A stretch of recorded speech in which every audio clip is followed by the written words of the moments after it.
Primeira carta a Timóteo, capítulo 3. Os bispos. Este ensinamento é verdadeiro. Se alguém quer muito ser bispo na igreja, está desejando um trabalho excelente. O bispo deve ser um homem que ninguém possa culpar de nada. Deve ter somente uma esposa, ser moderado, prudente e simples. Deve estar disposto a hospedar pessoas na sua casa e ter capacidade para ensinar.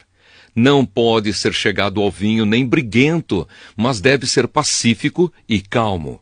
Não deve amar o dinheiro, deve ser um bom chefe da sua própria família e saber educar os seus filhos de maneira que eles lhe obedeçam com todo o respeito.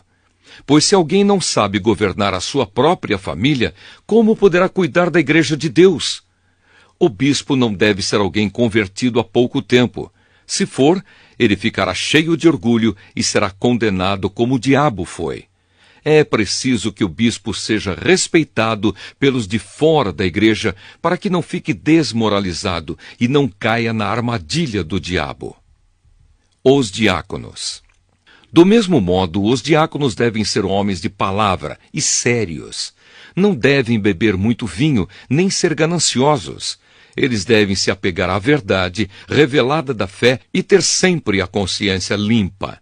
Primeiro devem ser provados e depois, se forem aprovados, que sirvam à igreja.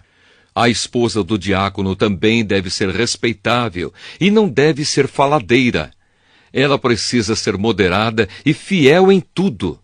O diácono deve ter somente uma esposa e ser capaz de governar bem os seus filhos e toda a sua família. Pois os diáconos que fazem um bom trabalho conquistam o respeito dos irmãos na fé e são capazes de falar com coragem sobre a sua fé em Cristo Jesus. Jesus Cristo, a verdade revelada de Deus. Escrevo essas coisas a você, esperando ir vê-lo logo. Mas, se eu demorar, esta carta vai lhe dizer como devemos agir na família de Deus, que é a igreja do Deus vivo, a qual é a coluna e o alicerce da verdade. Sem nenhuma dúvida, é grandiosa a verdade revelada na nossa religião.